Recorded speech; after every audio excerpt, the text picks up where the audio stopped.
Whatever the human perception is, it doesn't identify us, it doesn't limit us, and it doesn't identify or limit anyone else.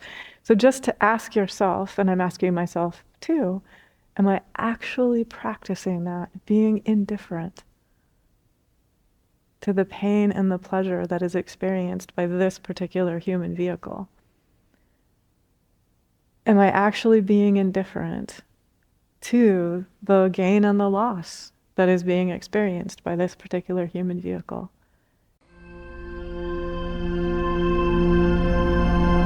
Good morning, welcome, 1,000 welcomes. And so I'm inviting us to tune into that energy of welcome. I just put it into words and I said, welcome, 1,000 welcomes. And I'm inviting us to feel how it feels to be truly welcomed. So welcomed by the divine, welcomed by that energy of pure light, that energy of pure life awareness. How does it feel to welcome the light within ourselves? To be able to turn within and to smile into our own hearts and to welcome the light within ourselves. And to actually feel how it feels to welcome the light within ourselves.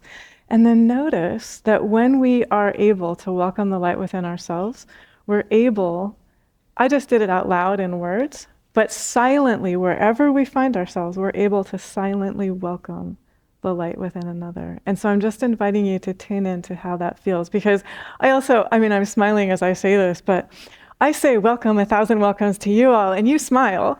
There are certainly some contexts I can imagine where I would say welcome, 1,000 welcomes, and someone would be like, I need to excuse myself really quickly, and I need to run in the opposite direction. And so sometimes we're in a context where we're able to say out loud, welcome, 1,000 welcomes. And I'm so excited that this is one of them. And so just notice what that feels like to have the freedom. So I see people, when people are setting up chairs, they're making ready for the meditation, people just honestly, it's the light in them reaches out and welcomes the light in everyone else. And you just see people light pouring forth, embracing light in the other. And so you see people just hugging each other with joy and with abandon almost, sort of like this unself-conscious, pure energy of welcome. The energy of 1,000 welcomes sharing. And so feel what that feels like as well, to be welcomed by another human who's welcoming the light in themselves, welcoming the light in you. And so there's unself-consciousness, there's not shyness, where certainly in some contexts, can you imagine sitting at the DMV, for example? And you walked in there and you were like, welcome, 1,000 welcomes. No one wants to be there in the first place. They would be like, excuse me. But silently, next time you have to go to the DMV or that waiting room, wherever you find yourself, if you are actually able to be that energy of welcome, it will change your experience of being in that room. Even the DMV. It'll change everyone else's experience potentially if they are open to that energy of welcome. And you'll notice people respond to this differently. Just someone might smile and they weren't smiling before. Or you might see someone just almost tension kind of melts off their shoulders, and they might even sigh. There might be this sigh of relief, relaxation. Or you might find that people are able to make bad jokes. You know those jokes, they're not really funny, but they're kind of silly, and they kind of break the tension of waiting in that room. And so this is the energy of welcome, and each of us is invited to connect with that energy completely, fully, wholly, totally, always, wherever we find ourselves, and then to practice. So when we come into this physical space, and if we're joining online as well, we're practicing. We're practicing being that energy of welcome to the light within ourselves. We share that energy of welcome with other humans who also are sharing the energy of welcome, and then increasingly, you are in that energy. That's the energy of steadiness. It's the energy of inspiration. And so then the next time you're in a high-powered business meeting, or you're in an intense family discussion, or wherever it is, you're in a bus or a train and people are feeling kind of cranky because the bus or the train broke down and you're waiting indefinitely for the repair person to get there. You know those feelings. Then in those moments also, you will be able to welcome the light. You'll be able to connect instantly with the energy of the solution. And so that's what each of us always is invited to do. Your human self might have awareness of My human self is perceiving this as a limitation. My human self is perceiving this as a non-preferred experience. And each of us instantly has the ability to effortlessly shift our awareness, our consciousness, our energy, and connect with the energy of the solution. And as we do that, all of a sudden, everyone else who's around that meeting table, everyone else who's part of that conversation, everyone else who's traveling on that vehicle, that shared experience that we're having, they have the ability as well to connect with the energy of the solution. And so what happens is cooperation, harmony, joy, inventiveness, ingenuity. Like, it's just this amazing pouring forth in time and space of exuberance and wholeness and health and well-being and gladness and completeness and connectedness. Welcome. My name is Dhruv. I have the honor of serving as a community teacher here at Awake Yoga Meditation. We believe it is possible to live in joy and freedom every day. If you like the content you are about to watch, please like, share, subscribe down below. Thank you and enjoy. So I'm going to start to share a couple of teachings. Some of these are from Swami Shankarananda, who founded our meditation community. And this is part of the culmination of our series. We've been meditating on conscious bliss. So what Swami Shankarananda says, and the title of today's topic is, O Changeless One, O Changeless One. And that's a phrase from the Bhagavad Gita, but it's also in Swami Shankarananda's teachings. And so anyone who has realized the divine comes into contact with the changeless. And so what that means is the changeless dwells within the hearts of each of us. That which is changeless is in the hearts of each of us. So there is an unwavering light within the heart of each of us. That's another way of saying it. It's another way of naming it. The Bhagavad Gita names it in that way. So that unwavering light within myself, that unwavering light within your own heart, how does it feel to be in contact with that unwavering light, no matter what? And among the things that Swami Shankarananda says is this: I am the changeless spirit through all change. I am consciousness, which empowers me to welcome all change. And so notice what happens. Fear melts away. So I'm remembering Swami Shankarananda talking about the pertinacious fear that humans have in relation to change. And so he would get kind of feisty about this. So he's basically saying, don't be afraid of change. Allow yourself to embrace change. The changeless in you allows you to embrace change and to shift your focus, shift your consciousness, shift your energy so that you're moving forward in ever greater exuberance. You're moving forward in ever greater strength. It's also like saying, the unwavering light in me walks forward through change, effortlessly, in joy, wisely, gracefully, gladly, welcoming this transformation, welcoming growth, welcoming expansion. And so, of course, it's effortless. Like the way that flowers bloom, the way that the sun shines, the way that the rain falls. And the sun and the rain both help growth happen. If you look at your garden, or you look at trees, or you look at flowers. And so you're sort of also aligning with anything that arises in your life. It is invitation for growth, all of it. Whether it outwardly appears to be the sun or it outwardly appears to be rain, both are necessary in time and space for there to be optimal growth and expansion. So we don't need to fear sun and we don't need to fear rain. We can just look at all of it as ingredients for growth, ingredients for expansion. Swami Shankarananda also says, change is the gift the changeless gives us. And so just think about that as well. Like, change is a gift. And that gift comes from that unwavering light within ourselves.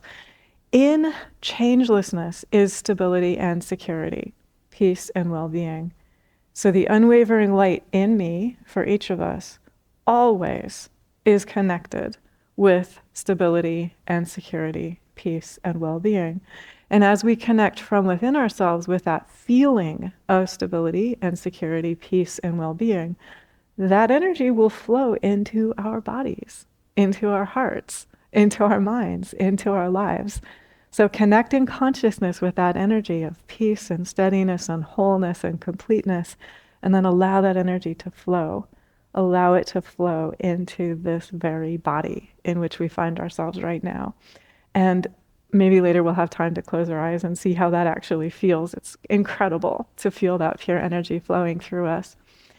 So this is how we're able to appreciate change, is we recognize that all change comes from the changeless.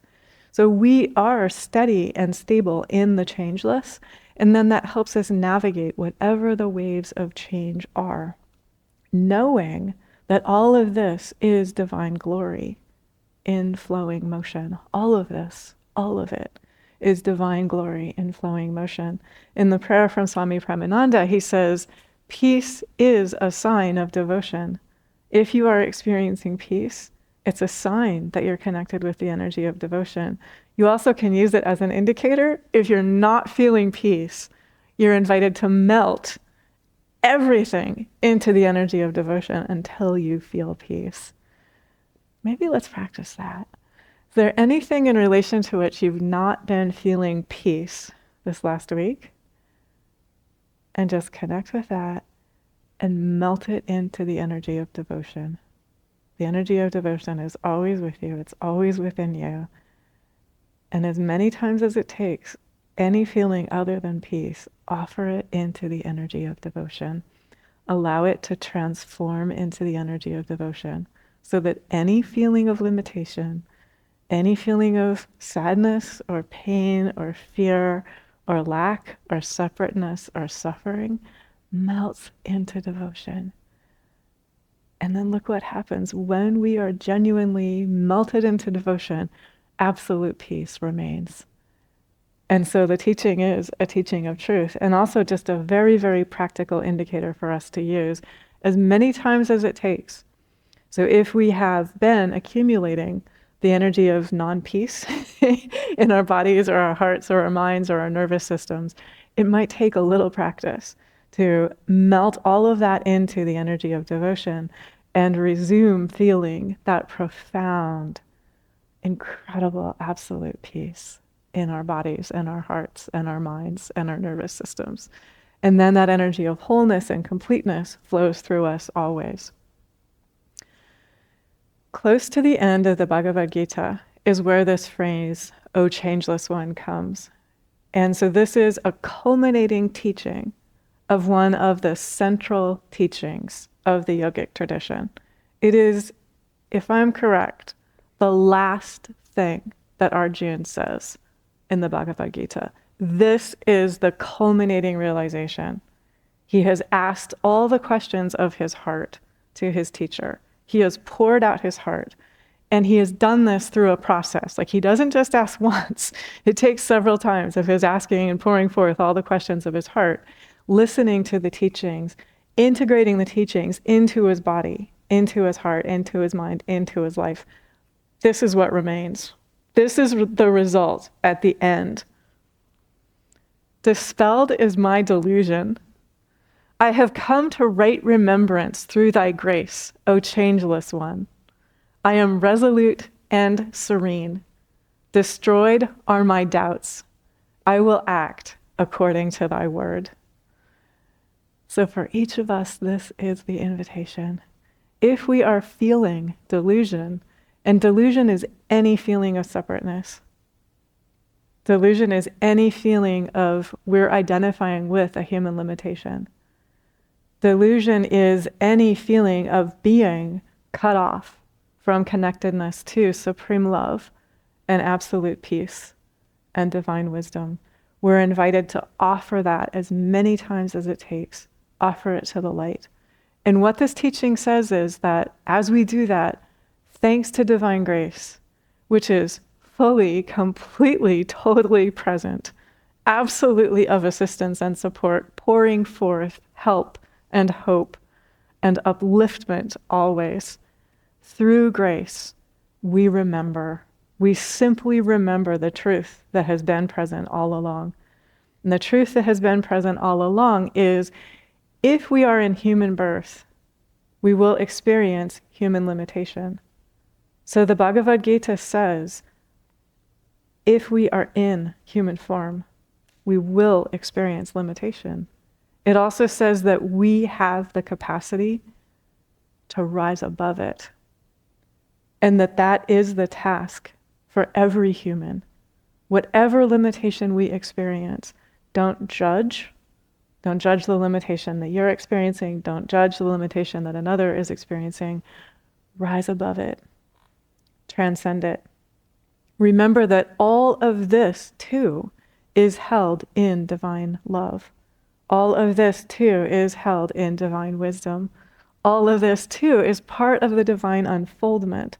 So another way of putting that is sun and rain are both necessary for the garden to grow. So if you think spiritually about growth and expansion, all of our human experiences are there, encouraging our spiritual growth and expansion. Some of them are comfortable and joyful. Some of them are challenging and excruciating from a human level. And what the Bhagavad Gita says is all of it is a gift of the changeless. Even what we experience as limitation is an opportunity for us to expand in divine love, expand in divine wisdom, and rise above it. And so by rise above it, I came across a really interesting phrase this week. Swami Shankarananda said, we have to become indifferent to our own pain and pleasure. We have to become indifferent to our own gain and loss. And so that's what being a yogi means. Throughout the Bhagavad Gita, the teaching is be a yogi, be a yogi, be a yogi, be a yogi. So being a yogi means that sometimes you will feel you're so uplifted and exuberant that you feel like your human feet aren't even touching the earth. Be a yogi. Sometimes you will feel as if you are sinking down in despair and you don't even know how to get back up again. Be a yogi. And that's what the teachings of the Gita keep telling us. No matter how we feel, transcend. Whatever the human perception is, it doesn't identify us, it doesn't limit us, and it doesn't identify or limit anyone else. So just to ask yourself, and I'm asking myself too, am I actually practicing that, being indifferent to the pain and the pleasure that is experienced by this particular human vehicle? Am I actually being indifferent to the gain and the loss that is being experienced by this particular human vehicle? How would it feel if I were able to look with non-judgmental neutrality, impartiality, divine love and wisdom upon my own experience? And then how might I transform the way that I look upon others, so that I also use the same indicator when I'm looking at the experiences that others are going through? So remain compassionate, remain wise, remain present for yourself and for everyone else, but also scrupulously non-attached. And Swami Shankarananda actually uses the word indifferent. So that was the first time that I came across that mention. Ramana Maharshi, same word, same teaching. And I came across it just a couple of days after I came across Swami Shankarananda's use of that word. Ramana Maharshi also says, be indifferent. If your body is experiencing excruciating pain, transcend it. If your body is experiencing human pleasure, transcend it. Neither of those define you or limit you. And so that is, I'm looking at the time, so I'm going to do my best to wrap this up, but that is a very classic wisdom teaching from the yogic tradition. And so that's the way of wisdom, to rise above whatever the human perception is, whatever the human experience is. No one is claiming that this is easy. And no one is claiming that this happens instantly. The teachings of the yogis are that this takes practice and that it is possible, and that the life that we experience is our practice. So whatever it is that we are experiencing, that's exactly where we're invited to expand in divine wisdom. The other way that yogis traditionally invite us to practice this is through the energy of pure love, through the energy of devotion. And that way is to say to the divine something like, you created this body. It's yours. I trust you completely to carry it and take care of it. And then trust with your entire life. And notice that either way, if you give your body and your heart and your mind and your life, if you give that project you've been working on, if you give that outcome you've been thinking about, if you give whatever question you've had to the divine, and you actually give it to the divine, you will not feel you are carrying it. There will be no fear. You will have a sense that the source of all the love in the universe is taking care of this optimally. And each of us is invited indefatigably to do our part with complete joy, with complete willingness, but knowing that it's not our separate selves that ever does any of it. It's all the love in the universe working through our bodies, working through our hearts, working through our minds, working through our lives. And notice what happens as well. I'm just inviting you to tune into how that actually feels. We move in the energy of cooperation. So if we genuinely, either way, let go of all separateness, so that we know that divine wisdom is already fully here. Divine love is already completely present. The energy of optimal solutions, optimal growth, optimal pouring forth, optimal expansion, it's here. And connect with that feeling of how it feels. And then notice what happens. You are able to connect in that same field of energy, in that same recognition, that same realization with everyone you look upon. And some of those people, I'm starting to come back to the beginning, you're able to actually reach out and physically embrace and say, welcome, welcome, 1,000 welcomes, and say it out loud. And then some of those people, it's the light in you that is calling to the light in the ones you are encountering, that is saying silently, welcome, 1,000 welcomes, connecting with that energy of wholeness. And so why don't we close our eyes and give ourselves that gift at this moment right now.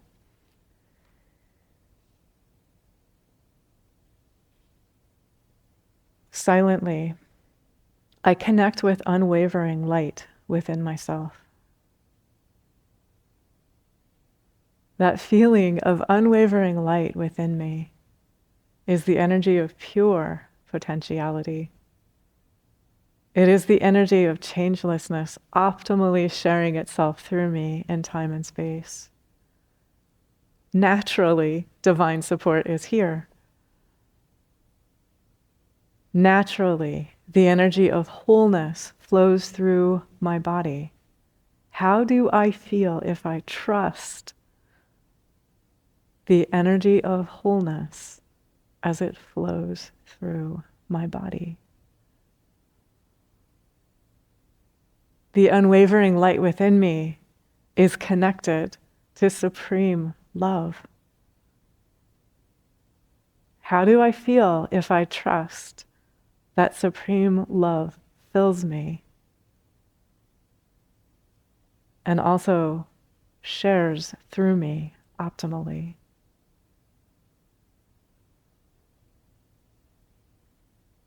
Unwavering light within me is the energy of transcendent, kind wisdom. How do I feel if I trust that transcendent, kind wisdom flows through me? How do I feel when I connect with unwavering light in others?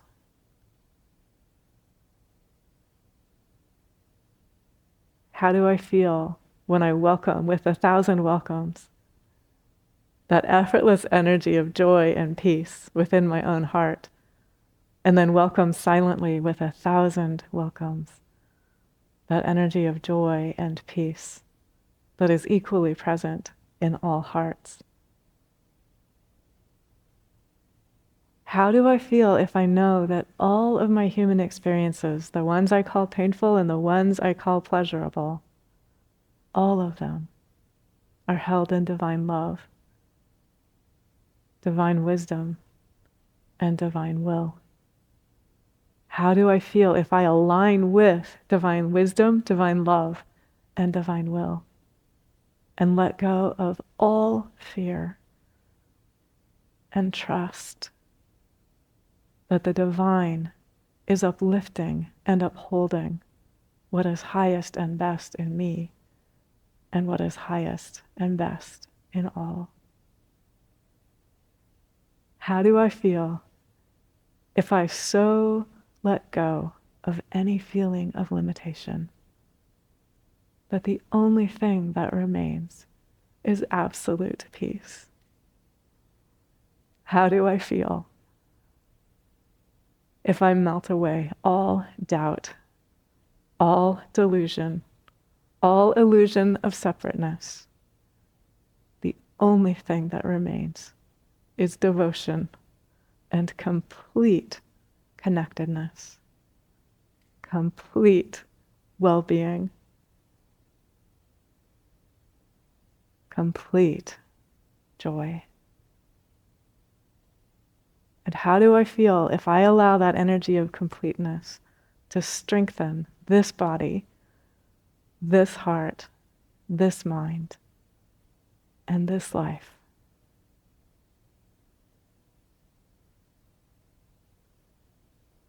So that the only thing that shares through me in every thought and every word and every choice is that energy of absolute peace. So right now, I'm placing my hands in prayer at the heart, and I invite you to do the same. I also invite us to connect with our feet on the earth, the feeling of the length and the strength of our own spine, the connectedness to our own open heart, and the assuredness that comes with the full presence of divine wisdom, divine caring, divine support. That is with us every moment, every breath, every heartbeat, always. Thank God, and God bless us all.